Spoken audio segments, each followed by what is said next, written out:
তারা হঠাৎ করে আমরা দেখলাম যে লোয়ার হাউসে পিয়ারের জন্য ঐক্যমত্য কমিশনে আলাপ চলাকালীন সময়ে হঠাৎ করে একটা আন্দোলনে চলে গেল। আবার এখন গণভোটের জন্য তারা একরকম আন্দোলনের একটা প্রেক্ষাপট তৈরি করছে। এই জায়গাগুলো আসলে আমাদের জন্য খুব মানে কনফিউজিং, উদ্বেগের।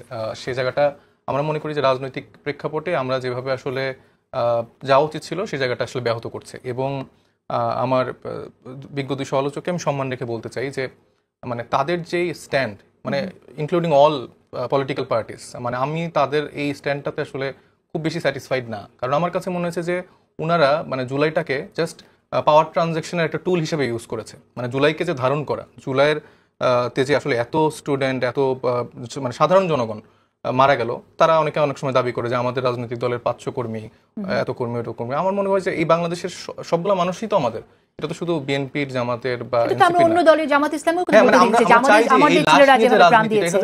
কারণ এই রাজনৈতিক এই আন্দোলনটি আসলে কোনো রাজনৈতিক দলের ব্যানারে কিন্তু হয়নি। এটা একটা মানে নন পলিটিক্যাল একটা প্ল্যাটফর্মের ব্যানারে হয়েছে এবং সেখানে সবাই আসলে অংশ নিয়েছে। কিন্তু এই এবং এখানে যে ধারণ করার যে ব্যাপারটা বলেছি, ঐক্যমত্য কমিশনে প্রতিদিন খুব সুন্দর আলাপ আলোচনা হয়েছে, ডিবেট হয়েছে। সালাউদ্দিন সাহেব একরকম একাই নিজের মতামত দিয়ে সিচুয়েশন ঘুরিয়ে দিয়েছেন এবং তার মতামতটাকেই গ্রহণযোগ্যতা পাওয়ানোর চেষ্টা করেছে, দল থেকে হোক, বাহির থেকে হোক। তো সেই জায়গাগুলোতে সুন্দর চা নাস্তা খাওয়ারও আয়োজন ছিল। কিন্তু মোটা দাগে তারা আসলে কতজন আসলে এই জিনিসটাকে ধারণ করেছে? এবং তারা হচ্ছে যে এখন বলছে যে ওই সময়ে যেই তাদেরকে দেখানো হয়েছে যে জুলাই সনদের যেই সাইদ মুস্তাফিজ, আমি একটা কথা বলি, ধারণ যদি একেবারে না করে তাহলে এত দিন, এত দীর্ঘ সময় যেখানে দিয়েছে সেটাকে অর্থহীন সম্পূর্ণ। দীর্ঘদিন তো দিতে বাধ্য হয়েছে। আমি তো বললামই যে মানে ঐক্যমত্য কমিশনারের যে এখন স্ট্যান্ড, এটা আসলে তারা দেখেছে যে জনগণের আশা আকাঙ্ক্ষার বাস্তবায়ন হয়নি। তারা যে একটা মানে আমি ওই প্রোগ্রামে আমরা কেউই ছিলাম না, কারণ আমাদের কাছে মনে হয়েছে যে এটা একটা রাজনৈতিক দলের প্রতারণা করছে পুরো জাতির সাথে, জনগণের সাথে, এবং যেটার কোনো আইনি ভিত্তি নেই। আমি জাস্ট একটা কাগজে খুব সুন্দর সুন্দর কথা লিখে রাখলাম, যেটা আমার এত বছরে হয়নি। সে কাগজ দেখে দেখে আমরা সিগনেচার করছি, হাসছি। অনেক ছিল আইনি ভিত্তি থাকলেই কি সব থেকে যায়? না, থেকে যায় না। আমাদের মন মানসিকতা পরিবর্তন হয়, যেটা করতে হয়, যেটা এইবারও হয় নাই। কিন্তু আমি আপনি ধরেন 75 ইনডেমনিটি অর্ডিন্যান্স যেটা ছিল আইনি ভিত্তি তো ছিল, কিন্তু সেটা কি পরে? আমি তো বললাম যে ইতিহাসের এরকম আপনি আরো অনেকগুলো উদাহরণ দিতে পারবেন যেটা আইনি ভিত্তি ছিল বা ছিল না, কিন্তু পরবর্তীতে রাজনৈতিক দলগুলোর ইচ্ছা আকাঙ্ক্ষা সেটা বাস্তবায়ন হয়নি। কিন্তু আমরা এই অ্যাট দ্য মোমেন্টে, এই জুলাই গণঅভ্যুত্থানের পর আমরা চাই যে সকল ব্যবস্থার জায়গা থেকে সেগুলো সবকিছু নিশ্চিত করতে। আমরা আবার 15 বছর পর নতুন করে আবার আরেকটা এরকম কলাপস সিচুয়েশনে আমরা দেখতে চাই না যে আবার অনেক মানুষ মারা গেছে, তারপর আবার আমরা এরকম 1.5 বছর 2 বছর ধরে চা নাস্তা খেয়ে হচ্ছে যে জুলাই সনদের মতো আরেকটা কোনো সনদ বাস্তবায়নের আলাপ করব। আমরা আমাদের জায়গা থেকে সর্বোচ্চটুকু দিয়ে আসলে আমরা সেই আইনি ভিত্তি বলেন বা সেই ব্যবস্থার যে সংস্কার, সেই পরিবর্তনটা আসলে আমরা করতে চাই, যেটা আসলে আমাদের কাছে মনে হয়েছে এই রাজনৈতিক দলগুলোর একদমই নেই।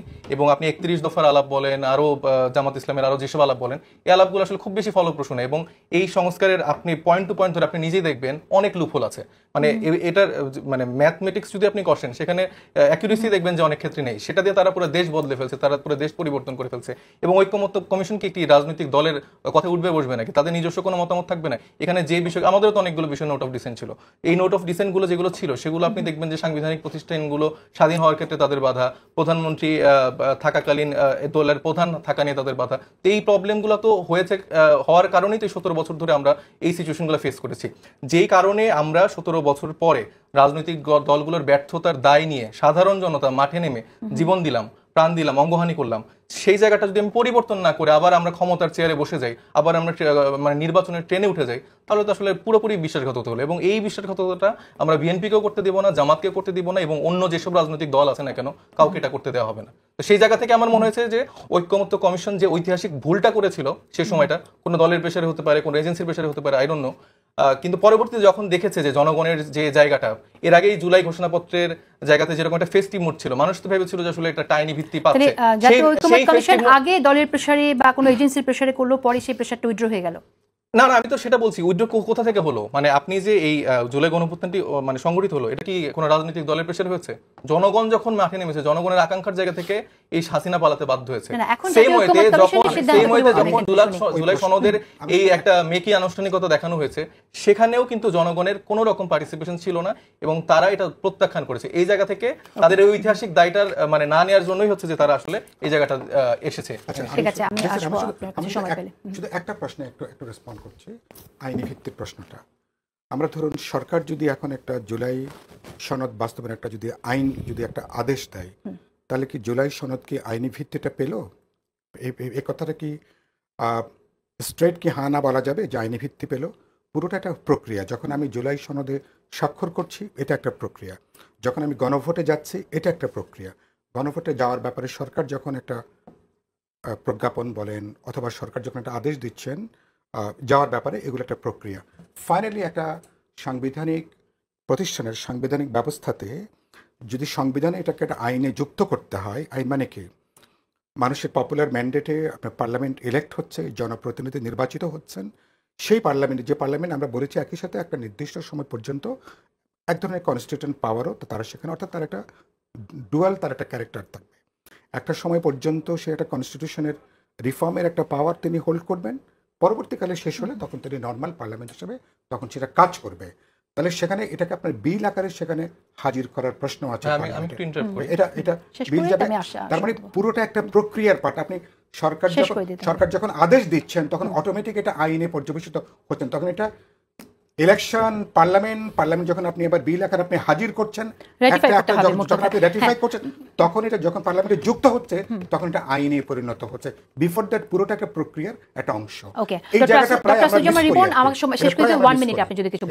না, আমি যেটা শুধু একটা কথা বলতে চাই, আমরা একটা খুব বিপজ্জনক রাস্তা দিয়ে হাঁটছি এবং আমাদের একটা কথা মনে রাখা উচিত হবে, আমরা যে কথাগুলো যারা বলি আমাদের রাজনৈতিক সামর্থ্যের উপর ভিত্তি করে কথা বলতে হবে। রাজনৈতিক সামর্থ্যটা যদি বিবেচনা না করি তাহলে ইনফ্যাক্ট কথাগুলো খুব কাগুজে কথা এবং বাগাড়ম্বর মনে হবে। এবং এই বাগাড়ম্বর করতে যে গণতন্ত্রের বিপর্যয়ে আনা অথবা নির্বাচনকে অনিশ্চিত করে তোলা, নির্বাচনকে অনিশ্চিত করে তুললে সেটা, আমরা তো 9 বছরের সামরিক শাসনের বিরুদ্ধে ফাইট করেছি, তো গণতন্ত্রটা ফেরাতে, ভোটের রাজনীতি ফেরাতে অনেক সময় লেগেছে। আর বাংলাদেশে আমি একটা কথা শেষ করে বলতে এটা বিশ্বাস করি, কোনো গণঅভ্যুত্থানের আকাঙ্ক্ষা যদি ভিন্ন পথে প্রবাহিত হয় এবং জনগণের প্রত্যাশা যদি পূরণ না হয়, ওই গণঅভ্যুত্থানটা হয়তো কালকে হবে না, পরশু হবে না। ওই যে উনি 15 বছরের কথা বলে, বাংলাদেশের একটা সিস্টেম আছে, সারা পৃথিবীতে মানুষ আন্দোলনে নামে, ওই ট্রাম্পের বিরুদ্ধে নামে, ও বিলেতের প্রধানমন্ত্রীর বিরুদ্ধে নামে। সুতরাং ওটা হবে। এই অ্যাসপিরেশনটা আজকে যেটা করলাম 15 বছর পরে এই জায়গায় স্ট্যাটিক থাকবে, নট দ্যাট। 15 বছর পর নতুন আকাঙ্ক্ষার সৃষ্টি হতে পারে।